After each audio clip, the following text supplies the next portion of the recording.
A year ago, the San Antonio Spurs had the third worst record in the Western Conference. No pressure, no expectations. Just a young team with a generational prospect and a lot of unknowns. Today, they hold the second best record in the entire NBA, sitting ahead of 28 other franchises, with 50-plus wins locked in for the first time in nearly a decade. Vegas set the line at 44.5 wins before the season. Safe number, nothing bold. They didn't just clear it, they made it look conservative. Those projections didn't miss by a little, they got passed up entirely. The conversation starts with Victor Wembanyama. Defense is 50% of the game, and it is undervalued so far in the MVP race. Wemby's own words on the matter are direct. "I believe I'm the most impactful player defensively in the league." That's not a stretch when the numbers back it up. He's leading the league with 3 blocks a night while putting up 24.3 points and 11.2 rebounds in just 29 minutes. Not heavy minutes, not inflated production. That's efficient, high-impact basketball compressed into less than half a game. The individual stat that puts everything in perspective, that game was the 4th time this season he's put up at least 26 points, 15 rebounds, and 5 blocks in one night. The rest of the league has done that once, one time. He also matched David Robinson as the only players ever to hit 4,000 points and 600 blocks within their first 175 games. That's not a record with a long list of names. It's a closed circle with just 2 entries, separated by decades. Earlier in the season, teams believed they had found the answer, the Phoenix blueprint. Pack the paint, send 2 defenders every time Wemby touches the ball, and force someone else to beat you. For a stretch, it worked. The Spurs kept running possessions through him, he kept pushing into layered defenses, and when that stalled, the offense drifted away, which was exactly what defenses wanted. The league followed that script for weeks. Then the Spurs changed the structure entirely. The offense no longer isolates Wemby in specific sets. It runs through him at all times. Since the All-Star break, he's gone another level. First quarters are now tone-setting, control-establishing stretches, where defenses start looking unsure before they've had time to settle. When a 7'5" player controls possessions without touching the ball, pulling defenders out of position, opening lanes, reshaping the floor, that's a different kind of problem entirely. The March 23rd win in Miami showed exactly what this team looks like operating at full strength. They came in, took control early, and finished 136-111 with no resistance. Wemby shot 11 of 22 and delivered a complete performance.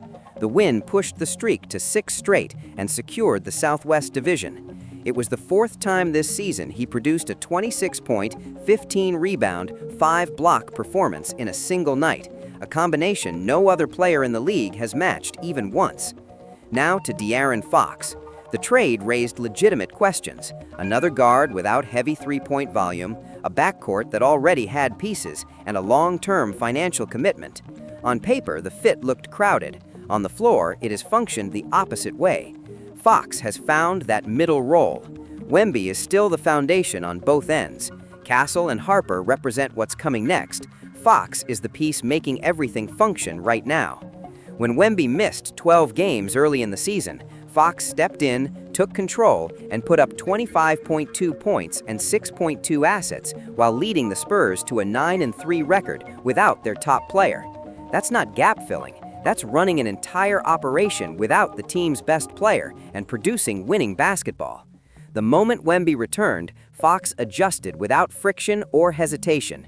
No awkward shift. He fit right back into his role and kept lifting everyone around him. The impact Fox has on the rest of the lineup shows up in the shooting splits.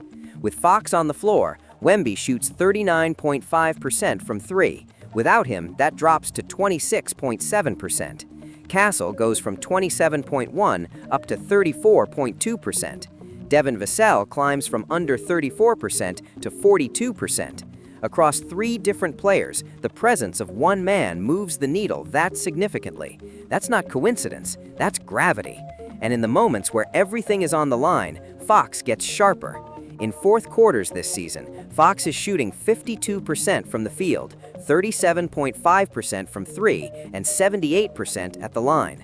Before their March 24th matchup, Miami Heat head coach Erik Spoelstra said, "People say you do whatever it takes to win, but I don't know a lot of players who want to sign up and have their scoring average drop by 7 and be great with it." That quote captures exactly what Fox has done and why it matters beyond any individual statistic. Stephon Castle has made a serious leap in year 2. Last year's Rookie of the Year went from 4.1 assets to 7.1 assets. He's reading defenses at a different level now, attacking downhill without needing a screen, creating pressure from the opening second of a possession. Defend him tight and he's finishing at the rim. Give him space and he's pulling up. There's no clean answer. His three-point shooting on the season sits at 31.8%, but over the last 10 games, he's hitting 45%. If that number holds through the postseason, the conversation around a potential all-star selection alongside Wemby becomes real, and that changes the league's entire calculus on this team. Dylan Harper had a rough beginning. Thumb surgery before the season, then a calf strain. When Fox returned from injury, rotations tightened, and Harper had to rediscover his footing. From mid-December through late January, he averaged 8.2 points per game on under 40% from the field and just 22% from 3. After the January 25th loss to New Orleans, the trajectory shifted. Over the next 20 games, Harper started to look like a different player, not just functional for a rookie, but firmly in the conversation with the top players in his class. His numbers over that stretch: 14.3 points, 58% from the field, 56% from 3, plus close to 4 rebounds and 5 assets. He's also finishing at over 60% at the rim on the season, climbing above 70% over the last 20 games. Efficiency numbers that typically belong to elite bigs catching lobs, not a rookie guard playing 23 minutes a night. The supporting cast fills every gap with precision. Keldon Johnson, Devin Vassell, Fox, and Wemby keep at least 3 shooters on the floor at all times, giving the offense the spacing it needs to function. Julian Champagny is having a career year. Harrison Barnes provides reliable veteran steadiness. Luke Cornett addressed last season's most visible weakness, interior defense away from Wemby. Bryant Carter adds athleticism and defensive instincts that align with the team's entire identity. As a collective, the Spurs rank in the top 5 in offense, top 3 in defense, and top 4 in net rating. That kind of consistency across all 3 categories doesn't appear by accident. Mitch Johnson understood what made the Spurs work under Greg Popovich's 29 seasons and built on the foundation instead of copying it. The core identity, ball movement, trust, unselfish play is still present. What Johnson added is pace, athleticism, and a creative edge that makes preparation harder for opposing coaching staffs. He also gives young players room to play through mistakes rather than pulling them immediately, and the development of Castle and Harper reflects that approach directly. The Tim Duncan parallel holds structurally. The offense ran through Tim then, it runs through Wemby now, but Wemby's skill set adds a dimension of unpredictability those earlier teams didn't carry. The OKC record is impossible to dismiss. 4 wins in 5 games, including a 20-point December 23rd blowout, the NBA Cup semifinal, and the Christmas Day game when the Thunder arrived with a full roster and left with a clear message. The defending champions were not just beaten, they were handled each time with the same controlled formula. That's not a small sample, that's a documented trend against the best team in the league. Heading into the postseason, the central question is whether this group, young, well-constructed, and operating at a level few predicted, can sustain this against experienced, battle-tested teams across a full 7-game series.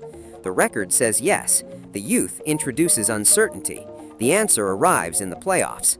But the direction this franchise is moving in has been clear for months, and it points towards something bigger than a single postseason. Drop thoughts in the comments, like, share, subscribe to Fast Break Daily.